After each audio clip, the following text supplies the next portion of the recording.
我们来啦！我们今天趁着雨熙不在，看一部新番，叫做《非自然死亡》。对，是我们的朋友幽灵推荐的。然后他说这是个高分剧，然后我们正好打算趁热打铁，今天就看一下，因为他胆子比较小嘛，今天他不在，所以我们就开始看一看。行，反正谁不在谁尴尬。撒谎了，其实是我害怕。我说好像也是。行吧，那我们就直接开始吧，因为的确基本上就只知道一个名字。然后幽灵说这是个高分剧。行，直接开始啊。好。名前？そう、問題は名前。例えば花粉症。今や国民病とまで言われてるけど、花粉症という名前がつくまで誰も知らなかった。化学物質過敏症だってそう、名前がついて初めて認められた。異性？男女の異性間交流会。見知らぬ男女が集い食事をして会話を交わし交流を図る。こういうことね。異性間交流会。合コンって言葉のイメージ。这你一下就联想到了。海克，大哥果然是找到了你的适合你的剧。朝の9時から何してるの？朝の9時から電動。没参加过呀。我没有，不好意思，真没有。我也没参加。職業でしょ？法医呀。2人ならドン引かれ具合が分散される。密度が増して倍引かれる。大丈夫ですか？もう行く時間ですけど。やめたい。やっぱこの仕事。そういえば 7K だって聞いたんですか？汚い、きつい、危険。真是法医啊！吓死我！誰も。我以为是灵异剧。这是睡觉。私が中堂班に回されるとこだったの。中堂さんってどういう人なんですか？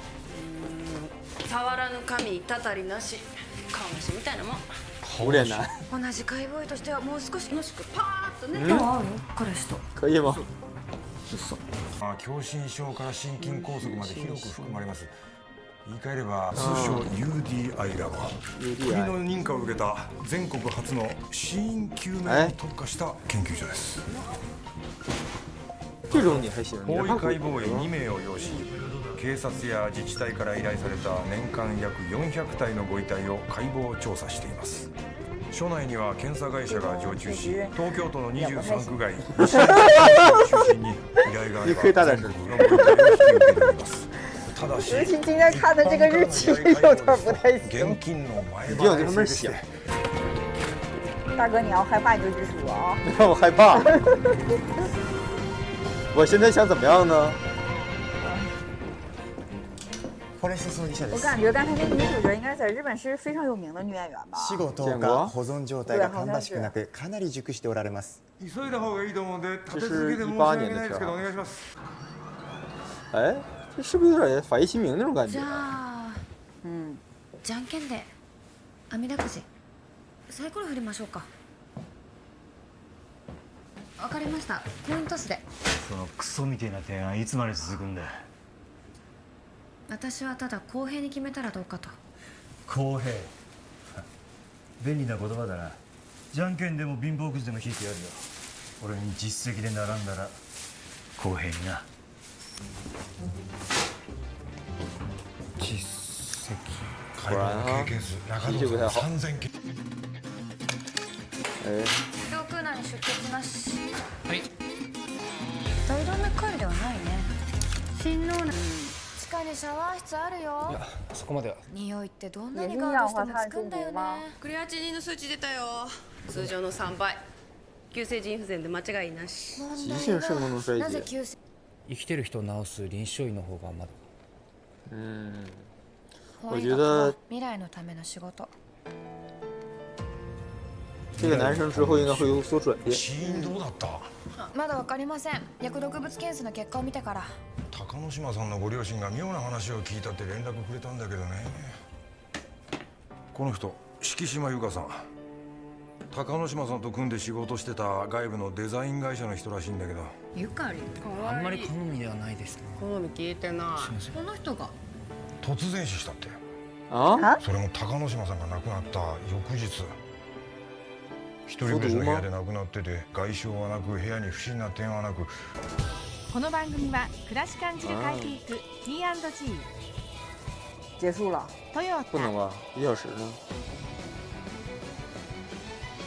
森永乳業の提供でお送りします。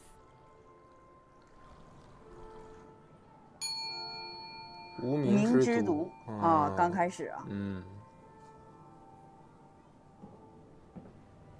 ありがとうございました。よろしかったらあちらでお茶でも。突然で何が何だか。警察の人が優香は喘息の薬も飲んでたし、急な発作で呼吸困難で死んだんだって。発作は以前から？はい。でもそこまでひどい発作ではなかったんですけど。そうだって言われたらそうなのかなって。離れて暮らしてますし、親に心配かけたくないっていう優しい子なんです。久しぶりに会ったのが霊安室。すいません。何らかの毒物で発作が誘発された可能性もある。なんですよ、ご遺体がないと分かんないよ。なんでかそうしちゃうかな。お骨じゃ無理。骨だけじゃさっぱりわからん。骨だけでもさ、ボーンズ博士なら何でもわかるよ。へえ、じゃあその天才博士をテレビの中から連れてきて。屏風の虎捕まえろみたいなこと言われても。那你是博士，是不是？アメリカはいいよね。最調査ってなったらお墓から死体丸ごと掘り起こせばいいんだもん。その代わりゾンビが出るけどね。出ないから。筋肉が腐ったら動けないし。你看他们心态还都挺好哈，できないんだ。乐呵呵的。怖くないなそれ。从事这个职业可能就是要乐观。人が死んで还有こんなになるか。大学に比べてすっごく自由。まあ元は内閣府のプロジェクトだけど今や民間みたいなもんだから。ニコと向きだな。相変わらず生気。结婚。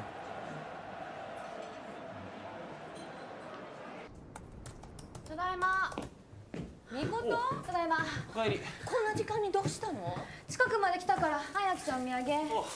ビールばっか。一本ちょうだい。自分で飲むのかよ。私も飲もう。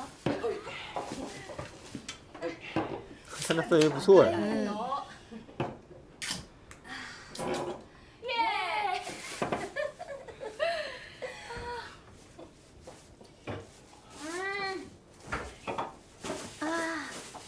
お父さんは？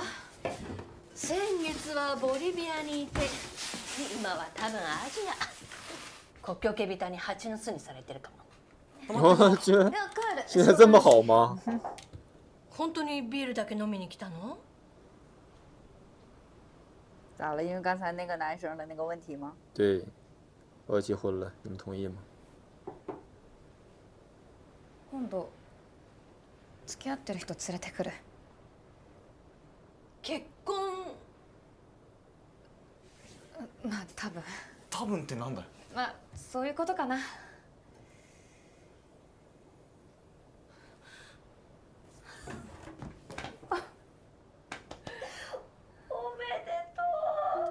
好像その前に聞くことあるだろ。どんなやつかとか。みことが選んだなら大丈夫。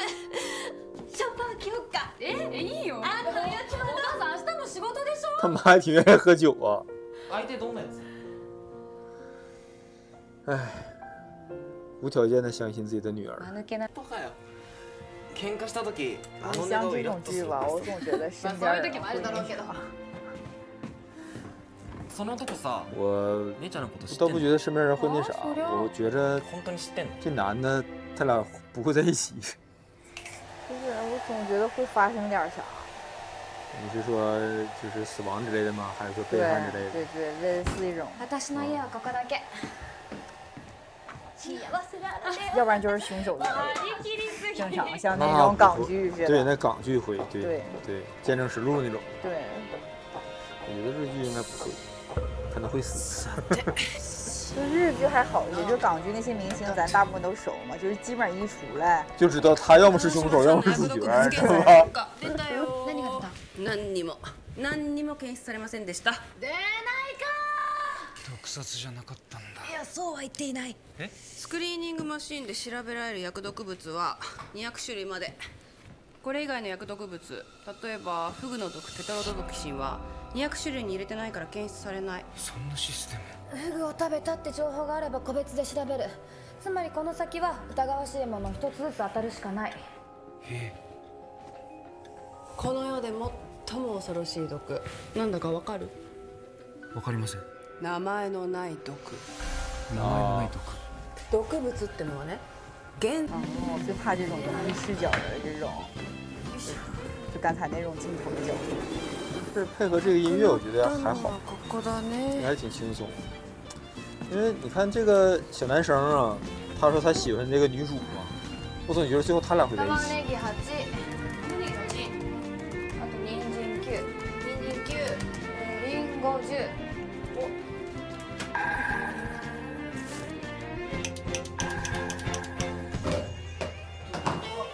15取って。这种会不会也是像那个说的什么和什么，就是像食物相克或者什么东西相克才会产生反应？有可能。今って高野島さんの所属は何かわからないから探し出そうとしてるんですよね。でも犯人がその毒入りの何かすでに回収しちゃってたらこの作業って意味ないんじゃないですか。犯人がいるとは限らない。え？アレルギーの人にとってはそばや卵や蜂蜜が毒だし、例えばこれ純度の高いカフェインの毒になる。トマトに含まれるトマチンもアルカロイド系の毒。トマトめっちゃ食べますけど。早茎を2キロ以上だっけ？赤いトマトでも4トン食べると死ぬって。4トン食べたら何食べても死にますけど。白髪染めも猛毒だよ。あれ飲んだら一発だね。何もかも毒じゃないですか。全ての物質は毒であり、毒でないものはない。容量が毒と薬を区別する場合ばらけです。是药三分毒。出ました。他并没有那么悲伤。月曜帰ろうと続けて無断欠勤して連絡が取れないって高野島の上司に言われて。会不会她发现她男朋友跟那个人有点暧昧，然后她下毒把他俩杀了？点はありましたか？何かの香りがするとか。腐った匂いはしてたけど特には。最近体調が悪いとかそういう話は。体調が悪くても言い出せなかったと思います。私が仕事で忙しいの分かってたから。ちなみにアリバイは？は？高野島さんの死亡推定時刻は日曜の夜から深夜の間だったんですけど、その時どちらに？自宅です。寝てました一人で。証明できる人いますか？久部君。这么直白吗？一人なので証明のしようもありませんけど。何ですか？高野島は突然死したんじゃないんですか？そういうことにはなってるんですけど。ごめんなさい、この子まだ入ったばっかりで。ちなみに今日ここに何しに来たんですか？泊まりに来ました。ここに？私が殺したとでも？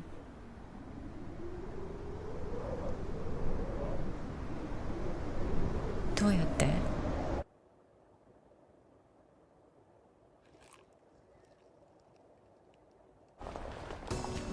？UDA ラブの三角です。宣伝部の松戸さんと約束を。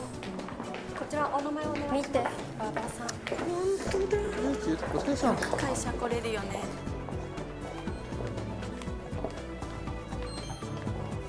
地上的那个印记，就是死者躺的地方吗？書類の類は機密物に伝わらないでください。分かってます。别人就会怀疑那个马场。本当に分かってるのかな？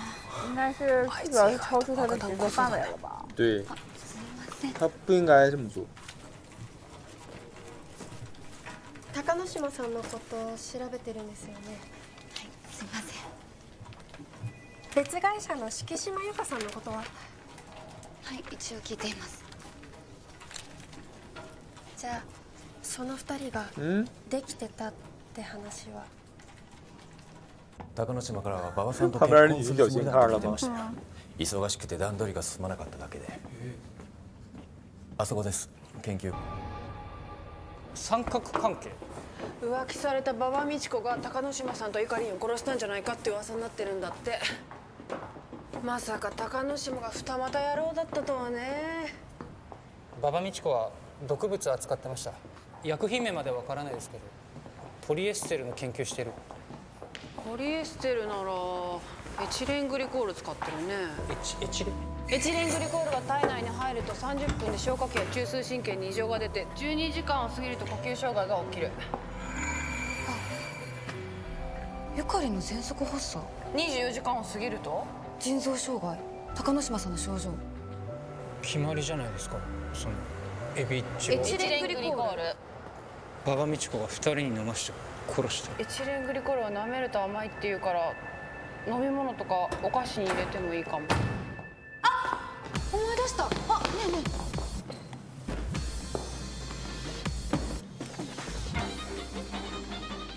このお菓子どこで見たか。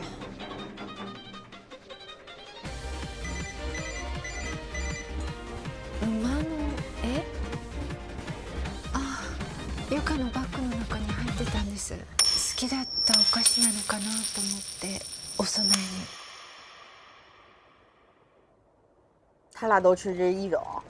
こっちが高野島さんのデスクにあった馬クッキー、こっちがゆかりんが持っていた馬クッキー。両種の成分を調べた結果、エチレングリコール出ませんでした。試しにラットに食べさせてみたところ、ピンピンしてます。ピンピンか。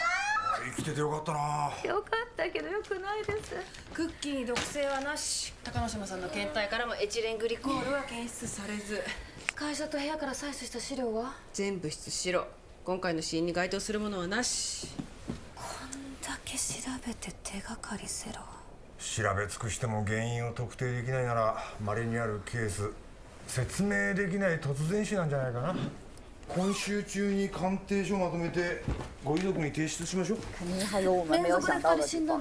稀にある偶然。我觉得不会是那个马场，就是这个太明显了，犯人不会这么简单，应该是意外。世界中の知識使い放題だ。跟咱的方法一样。そこ所長室ですよ。 3000勝手に入っていいんですか？就差不多一天一具的话也得10年。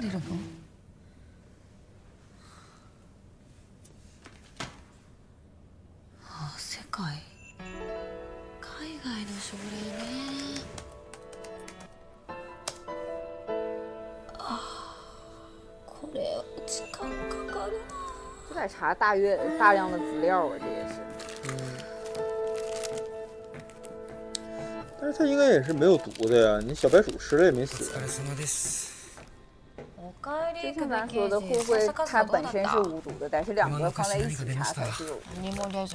関係なかった。やっぱりな。関係ないはずです。そのお菓子馬場美智子じゃなく高野島さん本人が買ったものでした。あれ今日着いたんだよね。そうですそうです。高野島さんが出張先で買って出張？ゆかりにもあげたみたいです。はい、頑張ります。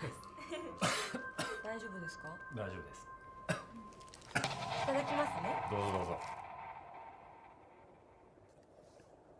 ここまでは暮らし感じる変えていく P&G トヨタみすみさんの本当の名前数字じゃない。証拠は19人。森永乳業の提供でお送りしました。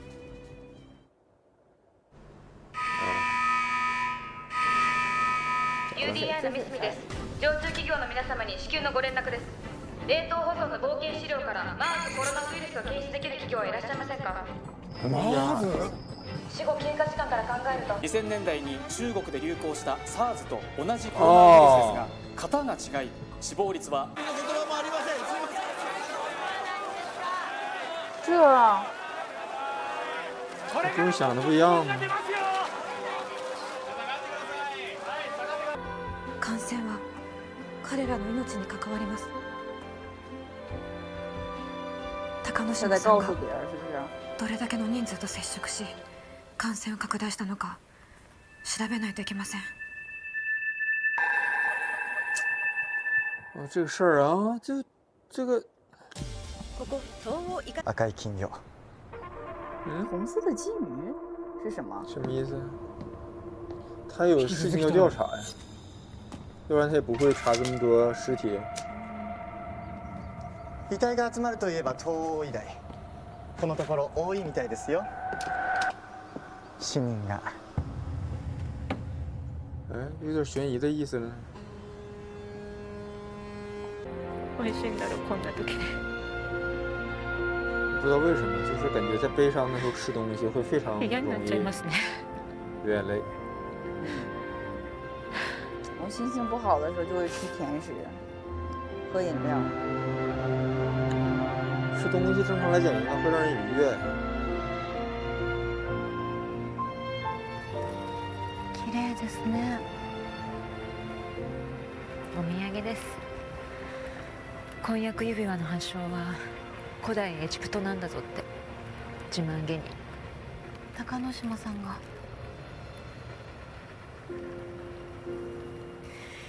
帰国した翌日、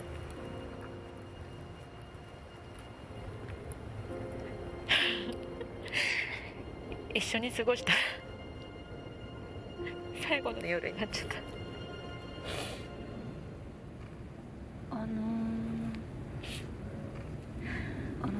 つかぬことをお伺いしますが、その夜しましたか？しましたか？高之島さんと男女の営み、異性間交流。キスはお好きですか？キス、高之島さんと何回ぐらい、どのくらいキスを交わしましたか？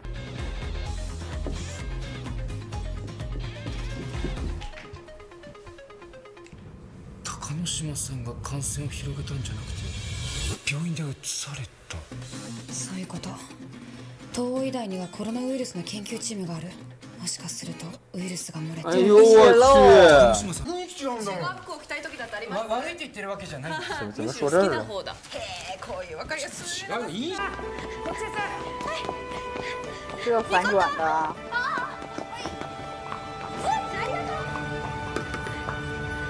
泉さん、早く後ろに。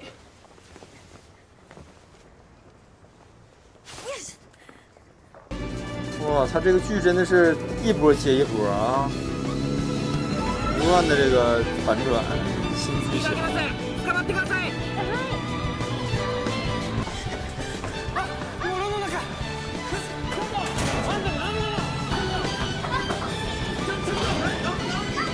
还没许可呢。これがあれば遺族の承諾なくても解剖することができるって。今日の今日で手回しのいい。いらない。機械は強制的に止めても人に強制。哎，你看。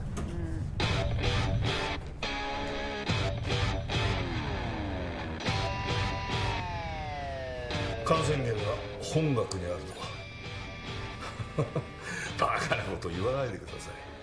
我々は被害者です。高戸島渉がウイルスを持ち込んだ。これは間違いありません。角野裕二さんの解剖を始めます。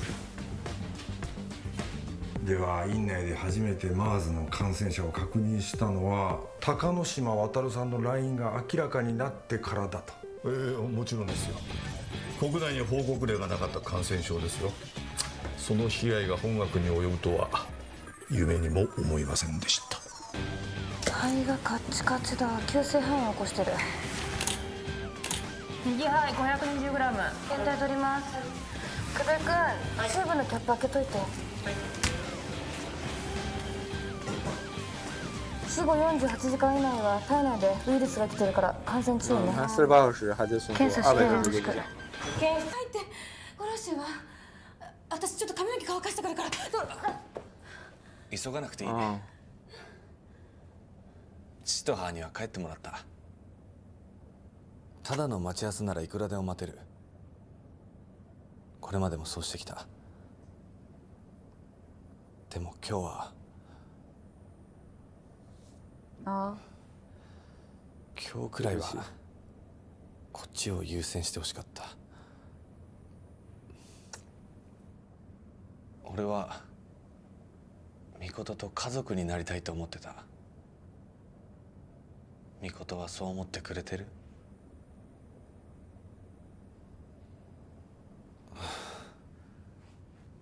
俺ずっとなんでかわからないけどミコトとの間に距離みたいなの感じてたよ。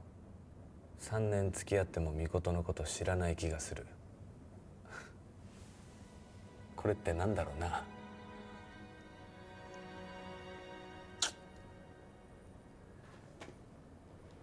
なんで俺たち也不是背叛。敌人是石原里美，他是叫是吗？我不知道。女工。養子ってことですか？そうや。雨の宮で雨宮。浦和市。はい。一家4。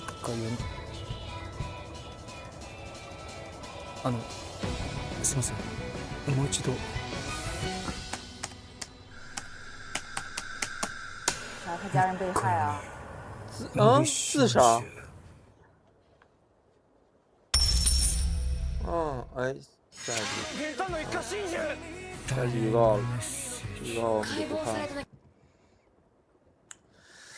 我一击封神啊！我一点都没困。我也一点都没困。我真是该说不说，是很好，很厉害。一波接一波，一波接一波，就是从大概我感觉从40分钟左右的时候到后来就没停过。对，就是和我们想的都不太一样。不一样，我是看到哪儿的时候，就是在他发现那个是叫 MERS 病毒的那块儿，我觉得这就结束了，就完事儿了。就是他成为了那个发现重大病毒的这个人，然后整个实验室就声名鹊起，然后。没想到这个本来是一部医疗剧，然后能搞这么大。你发现那种病毒嘛？因为你说它跟那个 SARS 病毒是并成的那种，结果到后来紧接着发展成快变成网暴的那种感觉，你知道吧？又变成那种了。我说啊，这个真是挺闹心。然后明明是说那个，是一个很正直的人，没有那个事儿，然后结果大家误解他，变成网暴的事儿了。结果后来又有点破案了，啊，就。原来不是他是传染者，他是被害者，然后又到最后能让人家来去自动承认，去说开发布会道歉，然后又到最后又牵扯到这个他之间的这个爱情，然后就是也算是医生吧，医生的这种职业性和这种生活这种冲突啊，爱情和这个亲人和家庭这种，然后最后又留个扣，这个实际上他不是他那个母亲不是亲生母亲。那他从事法医的这个理由，就是他想调查当初自己家里边那个死因。我去，这一波一波的啊，真不错，真的很不错这个剧。而且他的同事应该也有一些事情是还没有表的，就那个中堂什么的，就3000个经历，那个尸检经验。对。然后他最后问他敌人是什么嘛？对，因为。中堂的说他之前给那人钱，他说那个哪个医院那个最近死者比较多，我以为是他要发现一些什么事儿，就是你看他解剖了那么多尸体，他一定是要在当中发现什么东西，一定不光是说工作职业让他这个，是他本身想要做这个事儿，我以为是那个事儿呢，结果没想到他是拿那个是调查证据，但是我觉得他可能也有一些像你说的，他也有一些事儿是必须要让他这么做的。而且感觉现在他虽然这集出现的次数比较少，然后他那个，但是感觉是面冷心还热的那种，也不能说面冷心热吧，就是心可能也没有那么热，但是你看他也帮他们找证据或者怎么样了。对，他就是这样一个性格的人。对。然后能力极强。对。这个小队，包括像他那个 UDI 的那个市长，就那老头儿，我以为他会为了让人家推荐他会隐瞒这件事儿呢。你看中间他不也跑出来了，说如果没有证据，我们就先不要调查。结果最后还是坚定的站在了他们这边，这个可以啊，这部剧。其实我觉得就是看到了一个，就是有这种职业，这种就有这种职业性格，包括他有自己那种正义感的人，在不断的追求真相。其实像是最开始，比如像是这个事情刚发生，首先是被害人的父母。他们愿意去追查这个原因，就是会找很多渠道，然后他不相信他的孩子会这样就是猝死了，对，然后首先是他们开始了这一切，然后其次的话，就是在这个医疗里，然后这些主人公们就是没有放弃，就是他们找到之后，或者是遇到问题，也一直在追寻这个真相。然后包括你看这里也掺杂了非这种像是咱们所说的这种病情啊之外的，就你刚才说网暴或什么的，就是掺杂这些的情况下，然后他们也是基于这种正义性，像他跟他那个女朋友说，虽然我知道接下来你们会更难，但是呢，我为了避免这个伤害性变大，我还是需要公布这件事，继续去追查。那么就是为了追寻这个真相。然后在这个过程中，然后你想啊，然后他一步步的去追查，就没有放弃。其实，在哪一步，如果他觉得已经到这里为止了，其实就是结束了。对，哎，对，就是其实到了每一步，就是到他之后每一步，包括你想他跟他的女朋友来问这些事情，其实就是2个人之间聊天。如果他要是没有再多问那一句话的话，其实这个事情到这里也就结束了，也不会再有什么了。但是他基于这种职业的这种敏感性啊，或者他想要追寻更多，然后他能够继续往下追查。其实我觉得这个都是无论在各个行业啊什么，都是有这样一群人，他可能基于这种对这种职业性啊，或者对这种真相的这种追寻，才促使了很多事情能够继续往下走下去。要不然也有很多事情就是他可能就是到这里了，就没有再追寻。那他这个可能会就像这个人，他可能真的是一辈子背负这个骂名。对，而且也不应该是他的骂名。对，而且你想他们面对的就是，其实我在刚才看的时候，我有在想，比如像是这里会不会就是基于对这种就像医院的这种公信力啊、权威性的那种就是考量，就是可能就是来跟你说呢，这件事情咱们就隐瞒下来，为了保护这个医疗的这种权威性，对，然后那个但是这里就没有，然后还是他们基于这种，然后希望他能够站出来，来减少公众的这种，无论基于个人的还是这种公众这种。就是你需要有知道这种就是知情权嘛？知情权，对，还有就是说被传染的这种风险，对，然后捍卫这些，然后来去追查去做。就你想，他们刚才不也说吗？其实他们不是警察，他们只是法医。其实他们在他们的职业范围内，其实他们就可以做到这里就可以了。但是他们却继续往下追寻，所以我觉得这个是我觉得是在这里传达出来的。就至少我感觉还是就是。很职业，我觉得是对职业性的一种尊重和其实你遵守这些职业规则所能真正能带来的这个影响，我觉得有点这个意思。对，而且像那台词他不也说嘛，就是解剖是让真相说话嘛。对，是未来的那啥，对，医学。对，这个其实咱们从小可能也看过很多类似的这种。就是像这种法医医疗剧啊，或者但是没有这么多番儿，说实话，我没有看有这么多番儿，就是大概40多分钟之前吧，就那些事儿，我觉得都还正常，就是有点这个普通，就是那种你说儿女情长，就是小家子气的那种感觉，因为就是说到最后把他女朋友的嫌疑解开了，因为看到一半的时候有一觉得应该不是他女朋友，但是就真正解开了，感觉哎。差不多就这样，结果后来这一波的越来越大，我这个真是没有想到，这个真的是没有想到。我不知道他这部剧后边的集怎么样，但是美剧是有，就是如果是美剧的话，他会那样，一部剧的前2集会找一个大牌导演来指导，就会找什么那个拍电影的那种什么大导演来，把前2集拍得特别好。然后这个才能卖出去嘛，然后在电视台是周播，然后大家会投钱买，然后看什么的。反正我觉得起码第1集它是达到了跟美剧一样的那种效果真的很厉害，真的很好。然后这个女演员，我不知道是我刚才说的那个名字，如果不是的话，也请不要介意啊，因为确实对这个对日本演员可能不太熟悉。就是我最早知道的就是木村拓哉然后还有那个长盘贵子，类似于像这种就是这个年纪的。然后我对他好像有印象是，我不知道我记得对不对啊，就好像之前看那个日本综艺里好像是有。他认错人了，然后就是说他是那个他装他女朋友那个吗？对，好像是。你是不是也看过？我也看过。好像是。然后就是好像是那个让就是他去装别人的女朋友或者怎么样然后但实际上说他装他媳妇儿。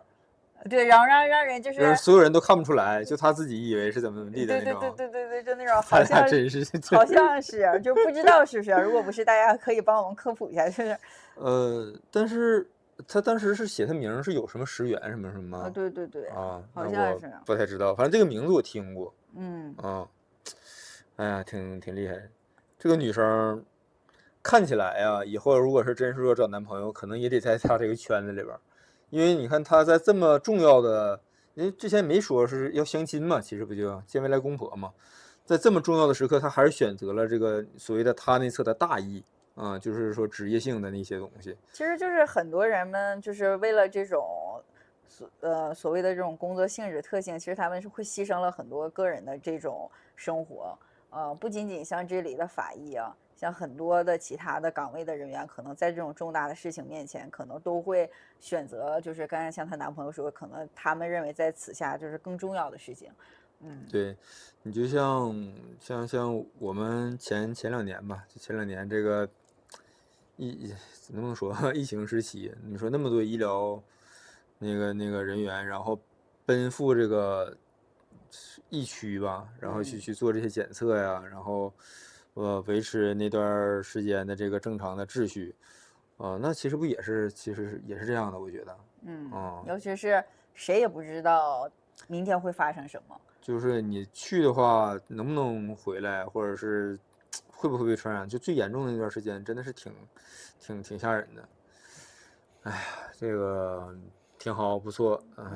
然后我们后续的话，可能会再找时间来。如果要是大家觉得也同样觉得很好看的话，我们可能会找时间再更新。对，我们看一下播出来的效果吧。然后这个也是的确是我俩临时起意，然后有朋友来推荐，我们就说那就先看一集试一试。对，因为正好雨熙不在嘛，然后我们就是说晚上一起看一个什么，然后我们就临时想到了，我说正好下午幽灵推荐了，然后我们就是看一下吧。不错，很不错。行，那就如果大家还想要我们继续把这个看下去，然后也希望大家多多的给我们支持，给我们点赞、投币、加评论，然后我们下期再见，拜拜。